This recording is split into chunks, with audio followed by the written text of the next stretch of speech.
Wahaikum bitahiyatil Islam. Assalamualaikum warahmatullahi wabarakatuh. Alhamdulillah. Alhamdulillahi ala nikmatis siyami wal qiyami fi syahri Ramadan.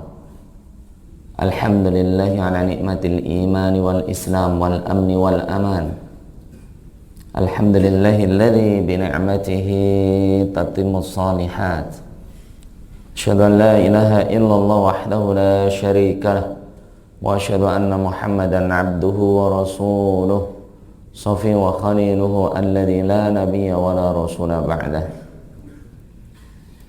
Allahumma salli wa sallim wa barik ala nabiyyina wa qudwatina sayyidul awwalin wal akhirin nabiyuna wa habibuna Muhammadin sallallahu alaihi wasallam wa ala alihi wa ashabihi wa atba'ihi wa man sara ala nahjihi wa istanna bi sunnatihi wa taba'ahum bi ihsanin ila yaumil qiyamah.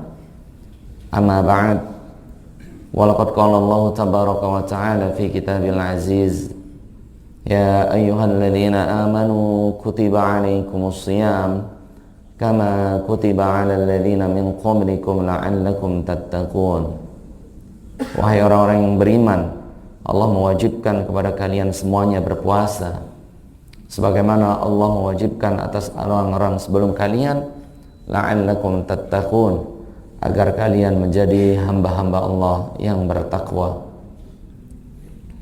Dan Nabi SAW beliau bersabda, man shoma ramadhana imanan wa ihtisaba ghufira lahu ma taqaddama min dhanbihi. Barang siapa seseorang berpuasa Ramadan karena keimanan dan dia benar-benar mengharapkan ampunan Allah Azza wa Jalla, ghufira lahu ma taqaddama min dhanbihi, maka niscaya Allah akan mengampuni dosa-dosanya. Wa man qama ramadhana imanan wa ihtisaba ghufira lahu ma taqaddama min dhanbihi. Dan barang siapa seseorang qiyamul lail, salat tarawih di bulan Ramadan, imanan, karena keimanan, wahtisaba, dan karena dia mengharapkan ampunan Allah Azza wa Jalla, ghufira lahu ma taqaddama min dhanbihi, niscaya Allah akan mengampuni dosa-dosanya yang telah lalu. Dan Nabi SAW beliau bersabda, inna lillahi utaqa'u minan nar wa dzalika fi Ramadan wa inna lillahi utaqa'u minan nar.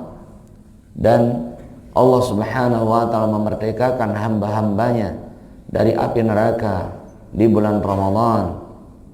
Maka perbanyak doa kepada Allah Subhanahu wa ta'ala, semoga Allah menjadikan kita orang-orang yang berpuasa karena iman kepada Allah.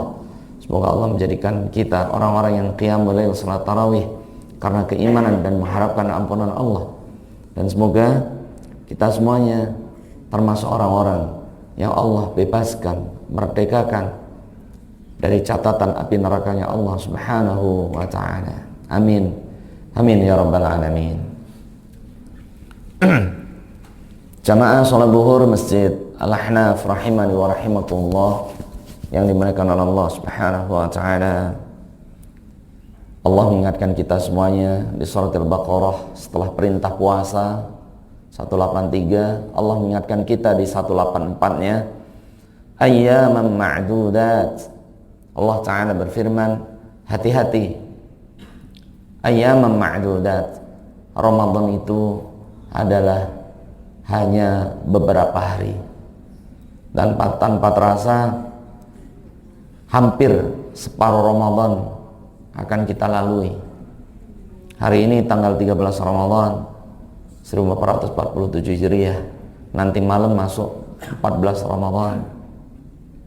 Hasibu anfusakum qabla an tuhasab. Mari kita perbaiki kualitas puasa kita sebelum dihisab oleh Allah Subhanahu wa ta'ala. Mari kita tingkatkan bacaan Al-Quran kita. Mari kita tinggalkan perkara-perkara maksiat, perkara-perkara dosa. Mari kita perbanyak amalan-amalan sunnah selain amalan wajib. Semoga dengan itu Allah Subhanahu wa ta'ala memaafkan kita, mengampuni kita dari 13 hari yang telah berlalu. Mungkin dari kekhilafan kita, kelalaian kita, kemalasan kita. 13 hari berlalu, masih ada 17 atau 16 hari lagi ke depan. Mari kita perbaiki puasa kita, kualitas puasa kita, dan semoga Allah menerima amal ibadah dan juga puasa kita di bulan Ramadan. Amin ya rabbal alamin. Jamaah rahimani wa rahimakumullah yang dimuliakan oleh Allah Subhanahu wa taala. Rasulullah SAW beliau bersabda dari Abu Hurairah radhiyallahu taala anhu, "Rubba sha'im hadduhu min siyamihi al-ju' wal 'atas."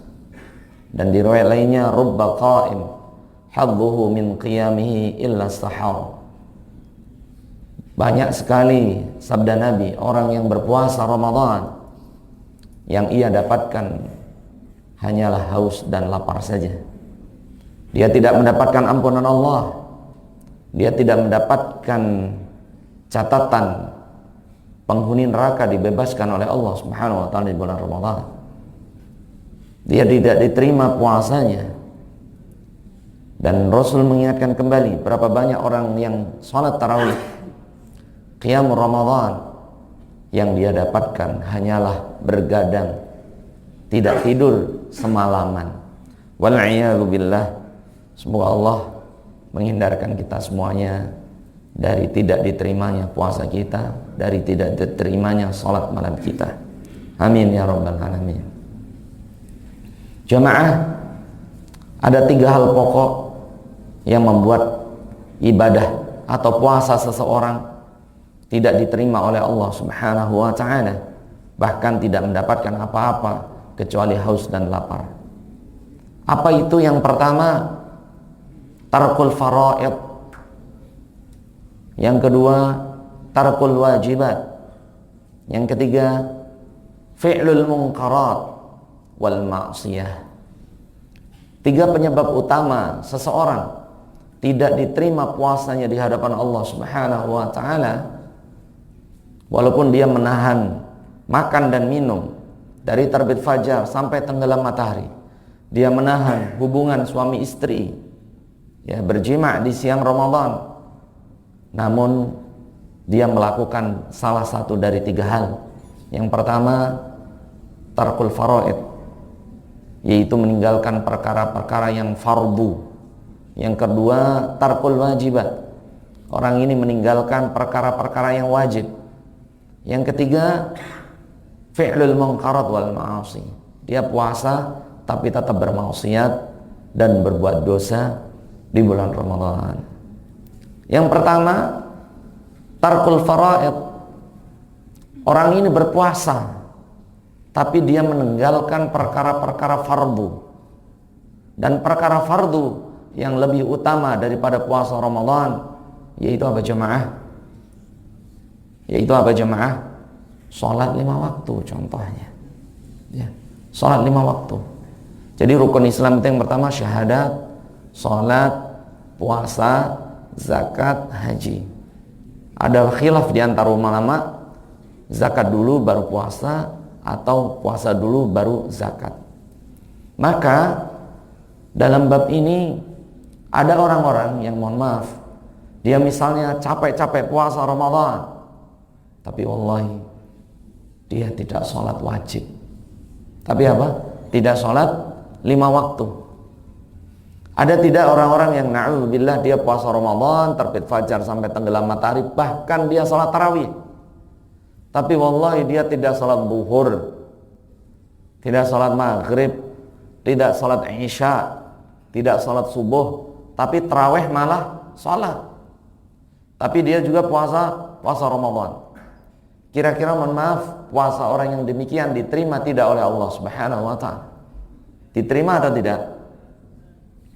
Bahkan jawabannya batil, puasanya itu batal, bukan hanya tidak diterima. Jumhur ulama qalu bi anna man tarakal faraid kas salawatil khamsi fasiyamuhu batilun. Jumhur ulama, mayoritas ulama fikih menyebutkan bahwasannya orang yang puasa Ramadan benar-benar dia nggak makan itu, benar-benar dia tidak minum, benar-benar dia tidak berhubungan suami istri dari terbit fajar sampai tenggelam matahari, tapi tidak sholat wajib. Mungkin subuh tidak dilaksanakan, zuhur, asar, maghrib, tapi dia taraweh. Tapi dia apa? Taraweh, sholat sunnah, yang wajib malah ditinggalkan. Maka jumhur ulama, mayoritas ulama mengatakan fasiyamuhu batil. Orang yang demikian puasanya bukan hanya ditolak, tapi apa? Batal. Artinya apa? Batal, batil. Benar-benar puasanya itu tidak sah. Para ulama menyebutkan li'annahu tarkul aulawiyat, karena dia meninggalkan perkara fardu yang lebih utama daripada puasa itu sendiri, yaitu apa Pak? Sholat. Orang yang musafir itu boleh nggak puasa Ramadan? Betul atau tidak? Orang yang sakit itu boleh tidak puasa Ramadan, tapi diganti hari yang lain. Tapi ada tidak orang musafir yang kemudian sholatnya tidak jadi wajib? Adakah orang yang sakit kemudian sholatnya menjadi hukumnya tidak wajib? Tidak, jemaah. Orang yang sakit sekalipun, orang yang musafir sekalipun, tetap harus sholat 5 waktu. Walaupun boleh di jamak, walaupun boleh di qashar, tapi tetap tidak boleh ditinggalkan. Karena sholat itu aula minas shiyam. Karena hukum sholat itu lebih utama daripada puasa itu sendiri. Orang yang meninggalkan puasa diancam oleh Allah Subhanahu wa ta'ala dengan azab. Di akhirat mulutnya dibuka, dimasukkan nanah, na'udzubillah. Itu siksa nerakanya. Adapun orang yang meninggalkan salat, Rasul bersabda, "Man taraka salatal khamsi 'amidan faqad kafara bima unzila 'ala Muhammad." Orang yang meninggalkan salat wajib sengaja, maka hukumnya kafir, keluar dari agama Allah Subhanahu wa ta'ala.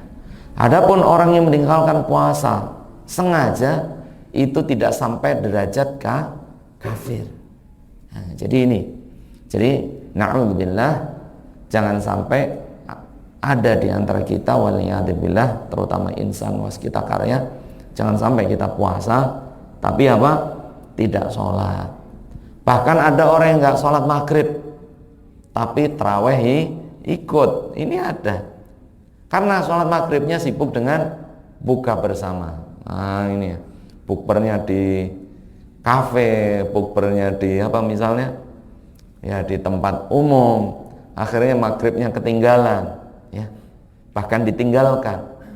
Harusnya tetap dilaksanakan walaupun terlambat. Tapi taraweh jalan. Nah, ini salah jemaah. Sholat taraweh itu Rasulullah selama 3 hari berturut-turut. Setelahnya Rasulullah sholat apa? Malam itu sendirian. Ya. Jadi meninggalkan sholat taraweh itu tidak dosa besar, tapi meninggalkan sholat wajib bisa sampai derajat kufur, bisa sampai derajat dosa besar. Jadi orang yang pertama dia sholat yang didapatkan hanya haus dan lapar, yaitu orang yang meninggalkan sholat 5 waktu. Yang kedua siapa? Orang yang puasa dia dapatkan haus dan lapar saja, yaitu orang yang puasa walam yu'ti zakah, tapi dia tidak mengeluarkan zakat mal ataupun zakat fitrah. Ini juga masuk ke dalam bab orang yang puasa yang didapatkan hanya haus dan lapar saja. Maka zakat fitrah itu wajib dikeluarkan. Ya, ala kulli aqilin balighin muslimin hayyin fi Ramadan. Bagi setiap muslim mukmin yang hidup di bulan Ramadan, walau hidupnya ya setelah salat tarawih saja. Misalnya ada orang tua kita atau saudara kita, waktu maghrib Ramadan beliau masih hidup maghrib. Maghrib itu sudah masuk 1 Ramadan.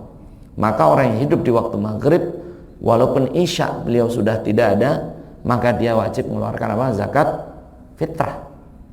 Wajib mengeluarkan apa? Zakat fitrah.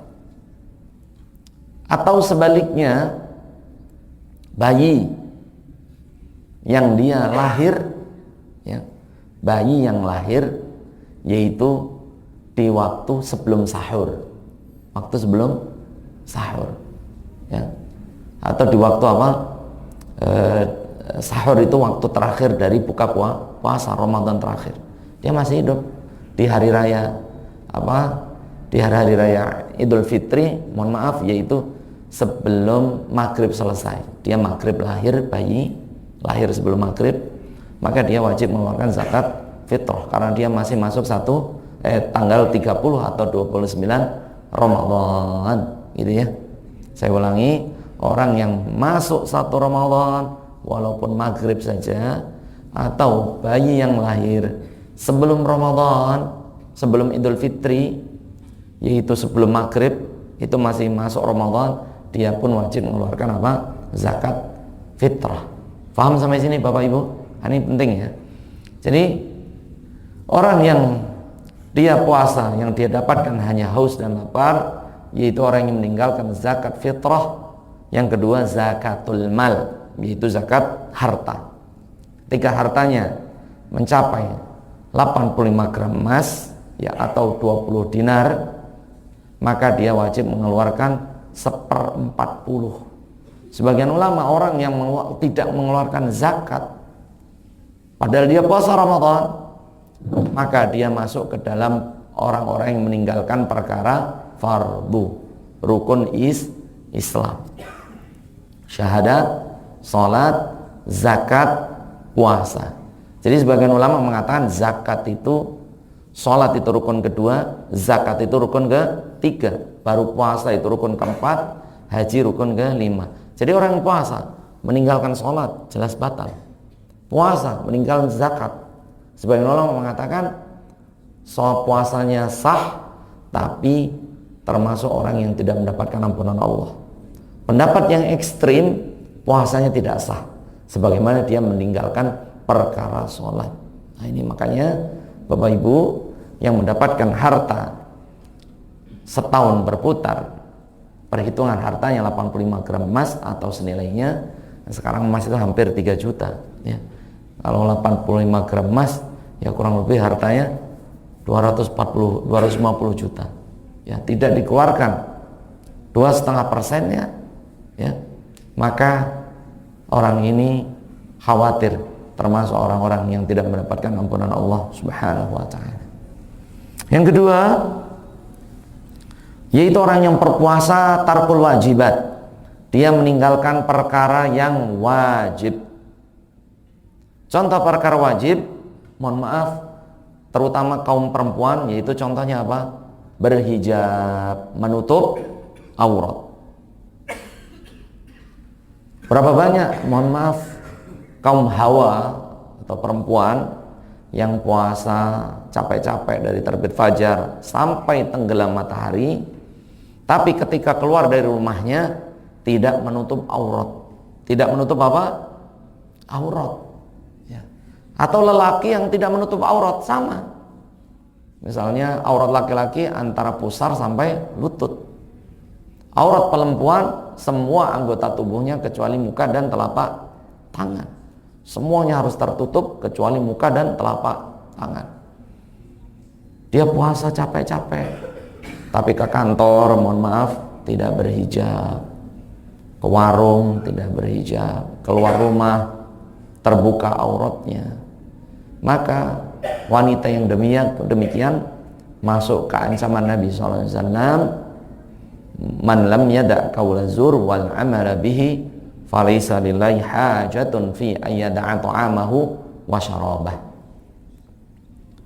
Barang siapa seseorang yang berpuasa tapi tidak meninggalkan perkataan dusta dan kemaksiatan, falaysa lillahi hajah, maka Allah tidak membutuhkan orang tersebut fi ayyada'a ta'amahu wa syarabah, walaupun dia meninggalkan makan dan minumnya, tapi dia tidak menutup auratnya. Kira-kira banyak tidak kaum muslimat yang dia berpuasa tapi tidak menutup aurat? Ada tidak Pak? Ada tidak kira-kira? Ada, banyak Dan semoga bukan istri kita, bukan anak perempuan kita, bukan ibu kandung kita, bukan kakak atau adik perempuan kita. Karena 5 wanita ini tanggung jawabnya ada di kita. Istri nggak berhijab, Anda kena hisabnya. Anak perempuan kita tidak berhijab, Anda kena hisabnya. Adik atau kakak perempuan Anda tidak berhijab, Anda tidak menasehatinya, Anda kena hisabnya. Atau na'udzubillah, ibu kita tidak berhijab, kita kena apa? Pertanggung jawab di hadapan Allah Subhanahu wa taala. Adapun mertua tidak. Ya, adapun mertua tidak. Ya, ini cuma. Jadi 5 wanita ini, ya, ketika mereka tidak berhijab, tidak menutup auratnya, kita diminta pertanggungjawabannya di hadapan Allah Subhanahu wa taala. Allah taala berfirman, "Ya ayyuhalladzina amanu qu anfusakum wa ahlikum nar." Wahai orang-orang beriman, jaga dirimu dan keluargamu dari api neraka. Para ulama menyebutkan keluarga itu siapa? Ya, kalau perempuan 5 tadi. Istri kita, anak perempuan kita, saudari kandung kita, ya. Yang keempat adalah siapa? Yang keempat adalah ibu kita. Itu jelas kewajiban kita untuk menasihati mereka untuk apa? Berhijab. Bagaimana dengan menantu? Tidak ada tanggung jawab kita, tapi kita cukup menasihati. Tapi tidak dosa ketika tidak menasihati. Tapi yang wajib menasihati adalah suaminya, itu ya, tanggung jawab suaminya. Jadi yang ketiga, contoh orang yang puasa yang didapatkan hanya haus dan lapar saja, yaitu wanita, mohon maaf, yang dia berpuasa benar-benar tidak makan, tidak minum, tapi dia tidak menutup auratnya dengan sempurna. Dan Rasul bersabda, kullu jasadil mar'a aurah illa hadza wa hadaini. Semua anggota tubuh wanita hukumnya adalah aurat kecuali muka dan kedua telapak tangannya saja. Nah ini, jadi kewajiban kita menasihati istri kita, anak perempuan kita, saudari-saudari kita, orang tua kita yang perempuan, agar mereka ini tetap menutup auratnya. Dan yang kelima siapa? Anak angkat. Jadi kalau kita ngangkat anak perempuan, ya, kemudian kita besarkan, kita pun menjadi kewajiban untuk menasihati mereka. Ini yang kelima. Sebagian ulama tidak wajib, tapi jumhur ulama wajib, karena anak angkat itu wilayah kita. Wallahu ta'ala alam biswab. Jadi kalau ada perempuan, mohon maaf untuk mbak-mbaknya, ya, ibu-ibu, perhatikan, orang yang tidak mendapatkan ampunan Allah, yang didapatkan hanya haus dan lapar ketika berpuasa, yaitu adalah yang ketiga, para ulama menyebutkan, yaitu an-nisa alladzi tarkul wajibat kasti'malil hijab wa satril aurah, yaitu para wanita yang berpuasa tapi tidak memakai hijab dan auratnya terbuka. Ini ya, waliyadzubillah. Yang ketiga jamaah, siapa saja orang yang puasa namun mohon maaf yang didapatkan hanya haus dan lapar saja, yaitu yang ketiga adalah orang-orang yang dia fi'lul munkarat wal ma'asi. Ramadan dia tetap berbuat dosa dan maksiat. Contohnya apa? Dia puasa tapi masih judi online. Ada nih Pak, yang judi online, judol. Banyak ini rupanya. Indonesia itu judi online terberat keempat ya. Setelah Thailand, Vietnam, Filipina, Indonesia rupanya. Ya, ini. La haula wala quwwata illa billah. Ini judi online, ini dosa. Walaupun dia puasa, tapi tetap apa? Judi online. Contoh yang kedua yaitu apa jamaah? Yaitu apa jamaah? Yaitu yang duru ilal ma'asi. Dia puasa tapi tidak menjaga pandangannya dari kemaksiatan, ya. Dia puasa tapi tetap apa? Misalnya mohon maaf, dia nonton joget, ya. yang wanita-wanitanya apa itu dangdut gitu ya. Walaupun di HP, walaupun di YouTube, tapi perempuan-perempuannya apa? Tidak menutup aurat. Nah, ini mengerikan ya. Ini Allah Ta'ala berfirman, alam naj'al lahu ainain.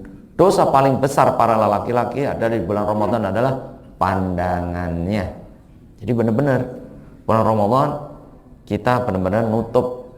Apa musuh terbesar kita di bulan Ramadan? Ada yang ingat? Musuh terbesar kita di bulan Ramadan apa, Pak? Handphone. A'udzubillahi minasyaitonirrajim wa minal handphone. Aku berlindung kepada Allah dari godaan syaitan dan juga godaan handphone. Ini paling berat musuh kita, Pak.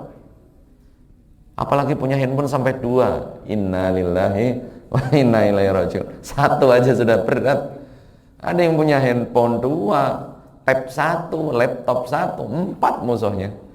La haula wala quwwata illa billah. Ini musuh terbesar. Fitnah wanita ada di sini, fitnah harta ada di sini, fitnah jabatan ada di sini. Semuanya ngumpul di satu alat, yaitu handphone. Ini ya, perusak. Puasa yang ketiga, yaitu kalau laki-laki pandangannya. Adapun perempuan, walisanau wasyafatain. Perusak puasa mayoritas perempuan adalah lisannya. Puasa tapi tetap ngegibah, puasa masih ngegosip, puasa masih bohong, puasa masih marahin suami. Nah ini ya, suaminya masih dimarahin mulai. Kasihan suami-suami ini, makanya banyak yang stroke itu laki-laki. Tiap hari dimarahin terus ya, sarafnya pedot Pak lama-lama ya. Ini kasihan ya. Nah ini, jadi puasa itu yang paling merusak untuk lelaki adalah pandangannya. Puasa yang paling merusak untuk kaum perempuan adalah lisannya. Apa jemaah? Lisannya. Sering-sering latihan bagaimana puasa Maryam. Selain tidak makan dan minum, puasa Maryam adalah latihan untuk keep silent, tidak banyak bicara. Wallahu ta'ala a'lam bishawab. Jadi 3 hal perusak utama Ramadan yang banyak orang masuk ke ancaman Nabi. Berapa banyak orang yang puasa yang didapatkan hanya haus dan lapar. Yang pertama apa tadi? Tarkul faraid, meninggalkan perkara fardu. Yang pertama sholat, jumhur ulama mengatakan puasanya batil. Yang kedua meninggalkan zakat, karena zakat itu lebih dulu daripada perkara sholat itu sendiri.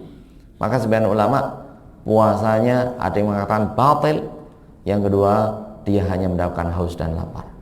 Yang kedua yaitu puasa tapi meninggalkan perkara-perkara wajib ya. Kalau perempuan yang paling mudah adalah dengan tidak menutup auratnya. Dan semua anggota tubuh wanita adalah aurat kecuali muka dan kedua telapak tangan. Yang ketiga adalah fi'lul ma'asi wal munkarat. Puasa tapi tidak meninggalkan dosa dan kemaksiatan dan perkara-perkara yang mungkar. Perusak utama puasa lelaki adalah pandangannya. Perusak utama bagi kaum perempuan adalah lisannya. Wallahu ta'ala a'lam bishawab. Masih ada habis ya waktu ya. Ada pertanyaan dari Bapak Ibu sekalian? Ada pertanyaan dari Syekh Mahdi? Wah, nggak ada. Tidak ada pertanyaan? Tidak ada ya. Bapak Ibu, ketika kajian Anda boleh baca Quran. Tapi ketika khutbah jangan pernah ya. Jadi kalau saya misalnya khutbah di suatu masjid di Ramadan, tapi dia baca Quran, kira-kira bagaimana? Boleh atau tidak? Tidak boleh. Kalau dalam khutbah tidak boleh. Kalau dalam kajian boleh, ya. Tapi kalau dalam khutbah tidak boleh. Dalam khutbah tidak boleh. Bahkan Nabi SAW beliau bersabda dari Abu Hurairah, "Idza qulta li sahibika yaumal jum'ati ansit faqad laghauta." Misalnya di dalam khutbah, di kanan kiri kita ada orang yang ribut, ngobrol, khutbah sedang berlangsung, 2 orang ini ngobrol, kemudian kita mengatakan angsit, diem. Apa sabda Nabi? Faqad laghauta, maka orang ini telah berbuat sia-sia yang mengurangi kesempurnaan pahala Jumatannya. Karena ada orang yang Ramadan itu ngejar target, bahkan ketika khutbah itu mohon maaf baca Quran.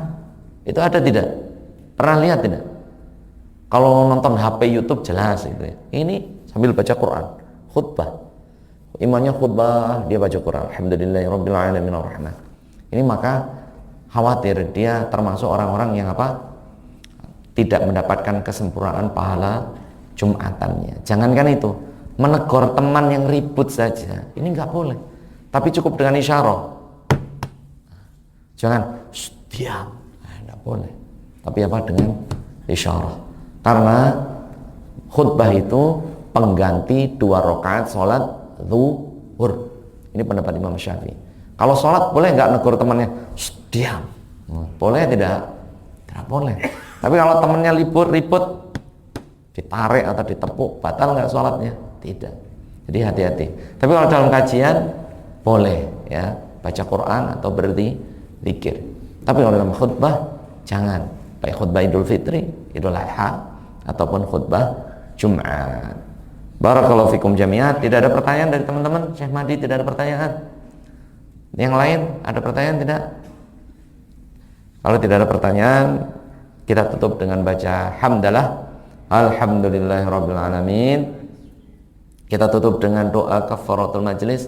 Subhanakallahumma wa bihamdika asyhadu an la ilaha illa anta astaghfiruka wa atubu ilaika. Wassalamualaikum warahmatullahi wabarakatuh.